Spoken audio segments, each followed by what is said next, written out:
Hey, welcome to another episode of Subclass Showdown. How has it been 5 episodes and I still haven't made like an intro for this? Hold on. I'm gonna do a graphic real quick. Subclass Showdown! Alright, so I've been excited about this Subclass Showdown for a hot minute. A lot of these subclasses are really, really cool. I'm not doing the 2024 stuff yet. I'm thinking I'm gonna go ahead and do that once I get like probably 10 or so of them under my belt. And then some of them too are like super similar to their newer version, or sorry, to their older version. So it's like, what's the point of doing a whole like new subclass video? So I'm deciding on like how to handle that, but we'll skip that for now and just jump straight into round 5 with the Fathomless. The Fathomless was super cool. I love a lot of what you get here, especially as a warlock. I think honestly, I think to me it's near perfect. I may decide placement here in just a minute. The reason being is your Tentacle of the Deep bonus action is incredibly useful and incredibly cool. And what I love about the Fathomless Warlock is that it actually dives into kind of that like oceany, sea nature-y feel that you want out of a subclass like this. And like weirdly, the new Sea Druid is annoyingly not like that. The best part about this is the Gift of the Sea ability, where you get a 40-foot swimming speed and you can breathe underwater. You're already doing better than the Sea Druid, and like you're not a druid, you're a warlock. So yeah, not just that your spells are great, Create Destroy Water is fun, Silence is incredibly useful utility wise, Control Water, awesome, and Bigby's Hand, but it shows up as a tentacle, super fun and fun to do. I think D&D needs more stuff like this. Believe it or not, I was actually writing my own version of the Sea Druid before I realized that the Sea Druid was going to be a thing in the new books.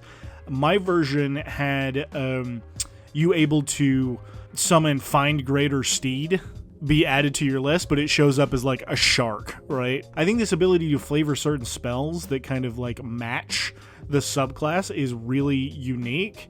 And I like that you get that with the Summon Elemental and the Bigby's Hand here. And Bigby's Hand is a great spell anyway, so putting it on the Warlock list is awesome. Other than that, I mean, the Fathomless is also just like really easy to build out however you kind of want it.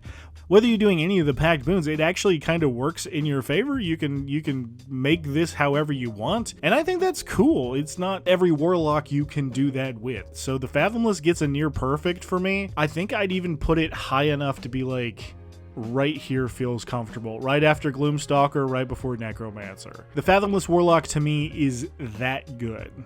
Next up is the Spores Druid. Spores Druid is super cool, and yeah, I think for me, the Spores Druid is up here in fantastic. The reason it's not higher to me is that I think there's a small disconnect between your symbiotic entity and your fungal infection, and kind of what a druid, especially a druid like this, is known for. Druids usually go one of two ways, right? You're either the tanky, I'm going to turn into an animal all the time, or I'm basically a caster with nature spells, right?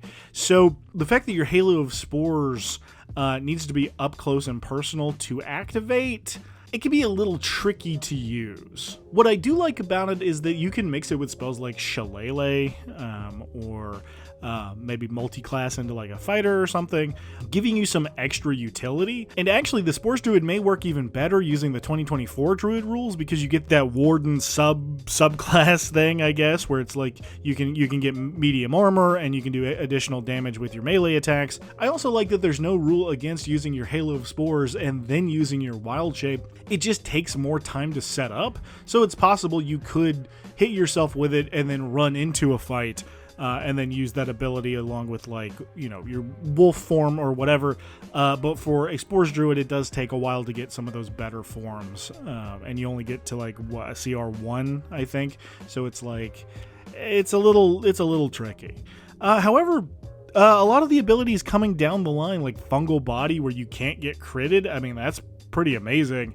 And then finally, I mean, like at level 10, you can like throw your spores, so that's also cool. But it's a little late. I don't know.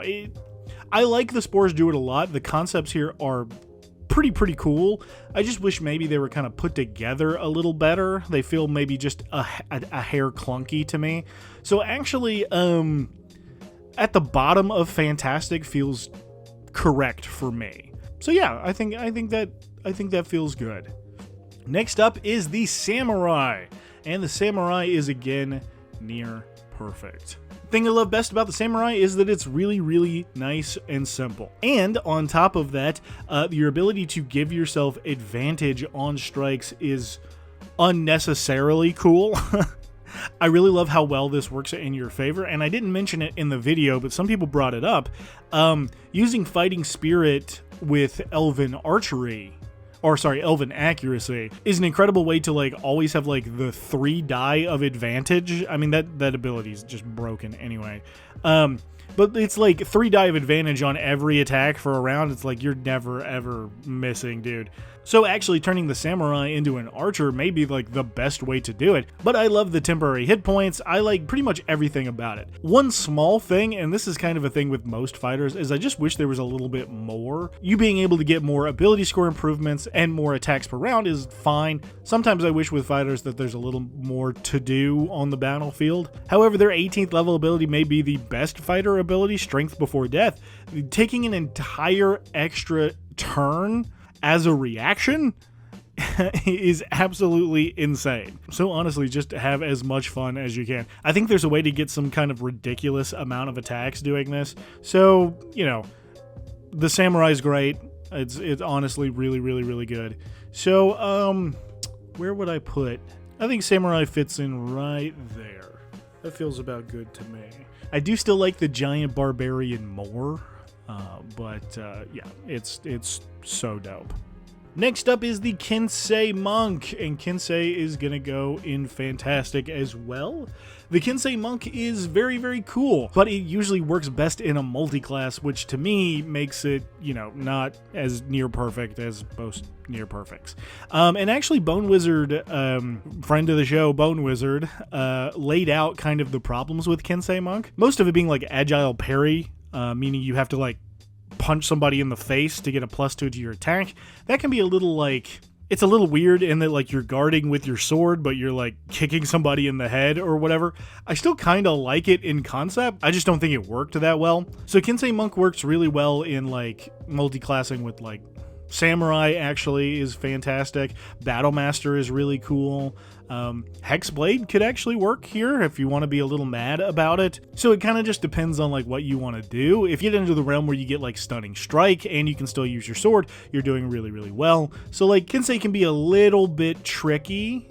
However, I do like the Sharpened Blade ability a lot. If you're in a campaign where your DM does not like to hand out +1, +2 weapons, being able to give that to your own weapon just by using your key, that's an amazing ability. So again, it's going to be one of those that just depends on like what you're doing, where you're at, but Path of the Kensei can be really good utility-wise, and I think that's great. So where would I put it? I'm going to put Kensei right here, I think. Yeah, I think you're doing a little bit better than Divination Wizard, but not quite as good as Wild Magic Barbarian. That feels very comfortable to me. Cool. Next up is Beast Barbarian, and Beast Barbarian is also fantastic. The Beast Barbarian gets an A+ in theming. It gets a B- in execution, in my opinion. The reason being is that the bite, the claws, and the tail, great abilities on their own. Your problem ends up being that later on you're going to have a harder and harder time actually hitting things. Because you're not using a weapon, and DMs usually hand out +1 weapons, CRs are based on the idea that you're going to get +1 and +2 items as you go on. But all of your attacks are based on your like animal claws or your big ass teeth or whatever. And that's awesome. The fact that it doesn't improve beyond you upgrading your strength modifier could leave you behind kinda quickly, and that's not great. However, weirdly, you get other abilities that make up for it in a way. Infectious Fury and Call of the Hunt are both really good. I mean, giving somebody just 2d12 psychic damage just because you don't like them is pretty funny. And of course, Call of the Hunt is just extra temporary hit points and extra damage for the whole party. So that's awesome. So it really just comes down to your ability to hit things. And if your DM is cool and they want to homebrew some magic items like, you know, I don't know, gauntlets of hitting better. They give you a +1 to like your unarmed strikes or your tail or your claws. You know, that's awesome. But if your DM isn't creative like that and doesn't see that this is a problem, the Beast Barbarian could fall behind. However, I can't get over how cool the claws, tail, and bite are. They really are unique to this subclass, and I think that that's awesome. And to be fair, nothing is stopping you from holding an axe in one hand and still using your bite, right? It may be just a little not what was visualized when you think of like doing this subclass. An ability to like sharpen your claws or whatever to give yourself a +1 would be cool, but without it, it's a little wonky in terms of execution, I would say, but that's okay. But I like the Beast. I actually like the Beast a lot. To me, it's actually up here, yeah, right before Lore Bard, right after Hexblade. I think that's about right. And Graviturgist is again near perfect. It's hard to go wrong with a wizard. Almost all wizards are really, really good.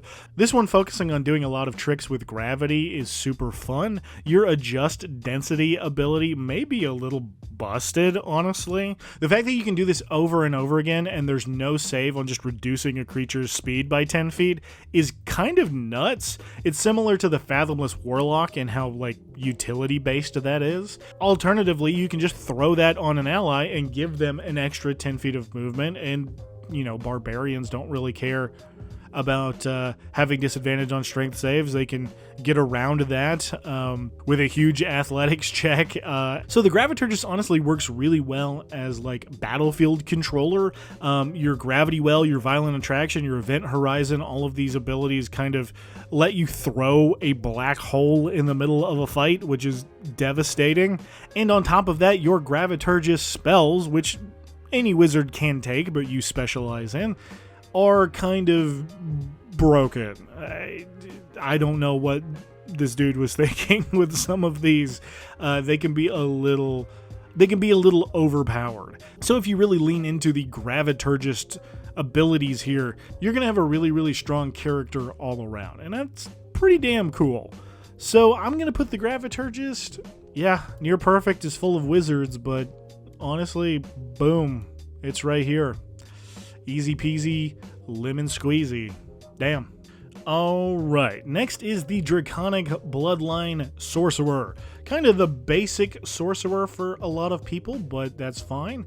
Again, I think I have to put it in near perfect. Basically, the reason being is Draconic resilience and dragon wings. Those two abilities by themselves put this above most sorcerers. The ability to fly is one of the biggest buffs in this game, and DMs don't really know how to manage it anyway. And then with Draconic resilience, the AC buff is really good. So 13 plus dexterity means you're going to take less hits all around, and as a really squishy sorcerer, that's a huge bonus. Plus an HP boost there too, meaning if you take the Hill Dwarf as a race, you're going to get like 2 HP per level up on top of your Constitution modifier. So it's like you can actually have a pretty tanky sorcerer here, but you know, we all know you're going to pick Dragonborn because dragon stuff. On top of that, elemental affinity is pretty good. Being able to add your charisma modifier to like a fireball or a cone of cold is dope. Draconic presence can be useful, but I wish was a little bit stronger. However, by this level, you're a 18th level sorcerer and you have shit like wish, so that's pretty damn strong no matter what. So yeah, I think all in all, this guy is pretty damn good. Pretty damn good. The fly speed by itself is almost like broken. So I'm gonna put you over here, baby. That feels about right to me. I think that's about right. I will say this, I think Draconic Presence and Elemental Affinity are the only things that kind of have the PHB effect here. Otherwise, this may be one of the strongest sorcerers. I still like Aberrant Mind with the flexibility much better, but the flavor here is working. The Draconic abilities are working. Elemental Affinity just needs a buff. And to be honest, I haven't looked at this in 2024. They may have already done all of these buffs anyway. But to me, at the moment, right now, looking at this one, yeah, just a few minor changes, and and this guy is probably goated with the sauce, honestly.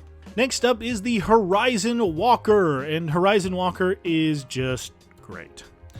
A lot of things going on here that I like. I like your spells. Misty Step, Haste, Banishment, and Teleportation Circle are all fantastic. I like your ability to detect portals, and your Distant Strike ability is pretty good.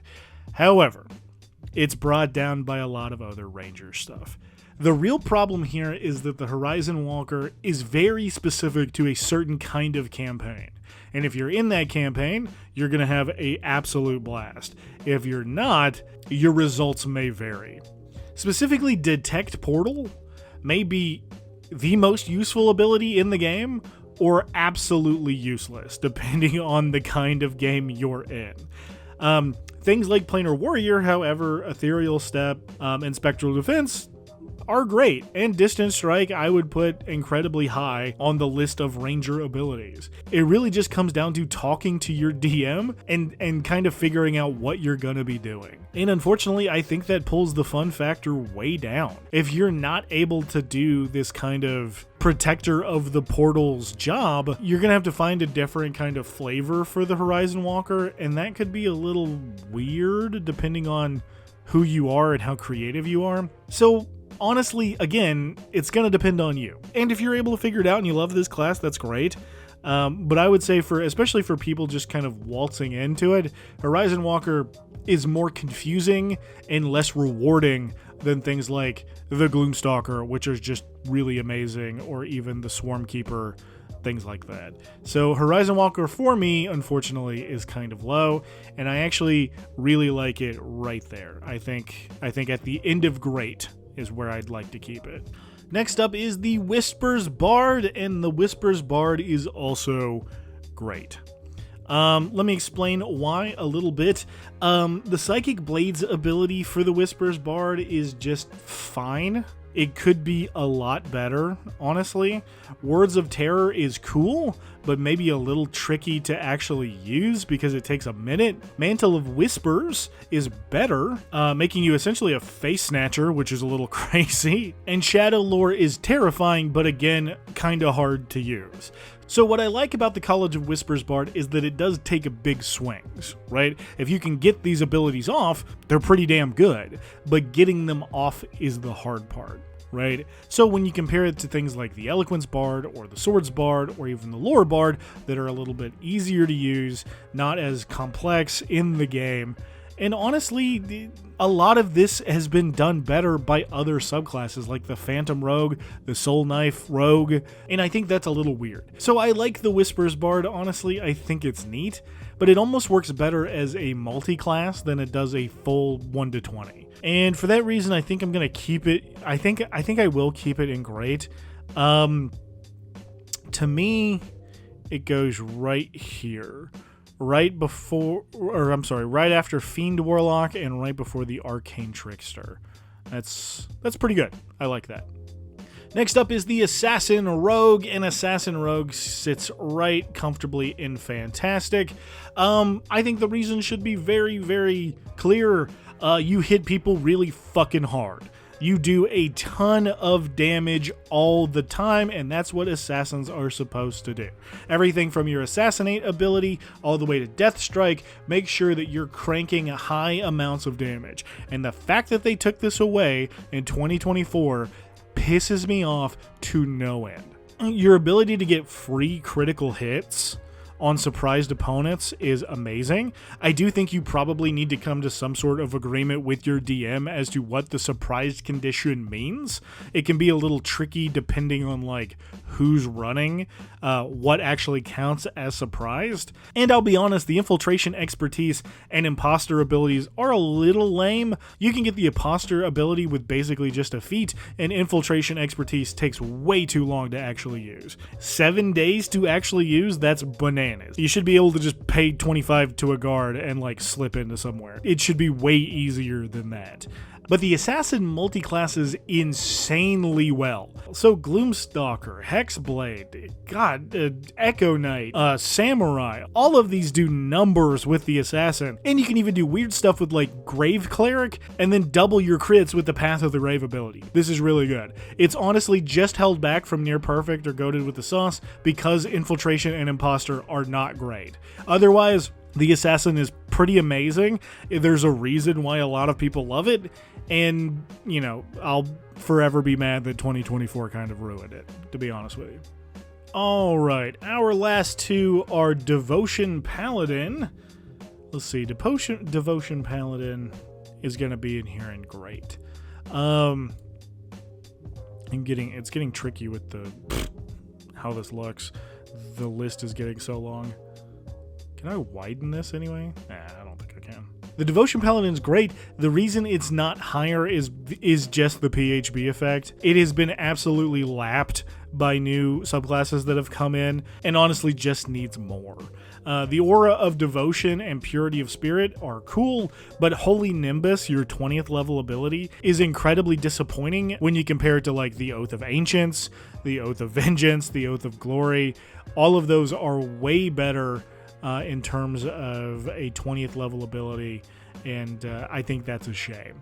Also, your channel divinities are a little wonky. Sacred Weapon should be a bonus action, period. So that's a little dumb. And your oath spells just aren't the best. Guardian of Faith is pretty good. Beacon of Hope can be good, but you're not the main healer. And Commune as a 17th level spell is just feels like a wasted slot. You don't need Commune at that level unless you're really diving into flavor.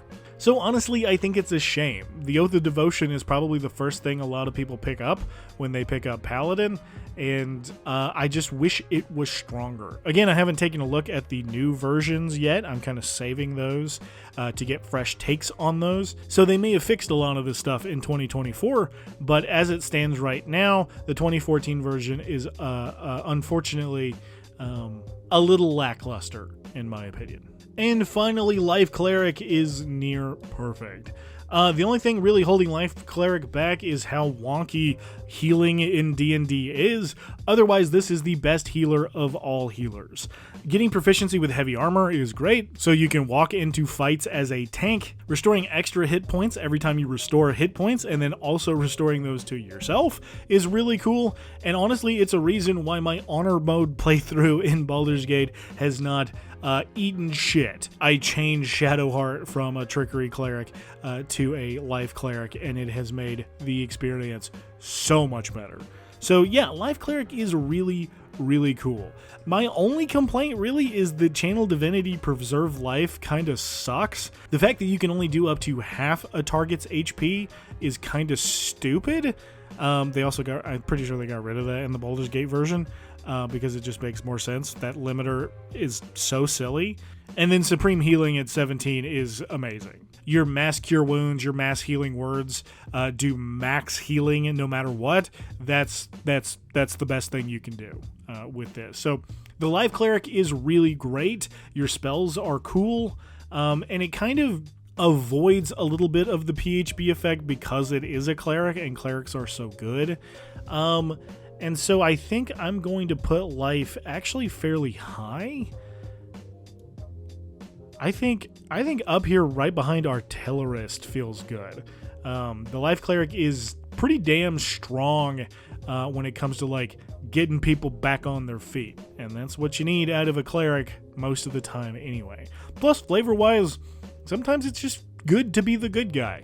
And, you know, that's what Life Cleric's all about. So... but that's it on this episode of Subclass Showdown. Unfortunately, nobody in round 5 made it to Goated with the Sauce, but maybe somebody in round 6 will. However, again, I like all these subclasses. Nobody was so bad that they were down and needs work, or still like though, or poopy doo-doo garbage trash. So that's not bad. I may have to figure out a new format for this tier list, though. We're getting a lot of pictures in here, and it's starting to get a little wonky on the recording, so we'll see how that goes. Either way, new stuff coming very soon. I hope you guys have a great day, and I'll see you later.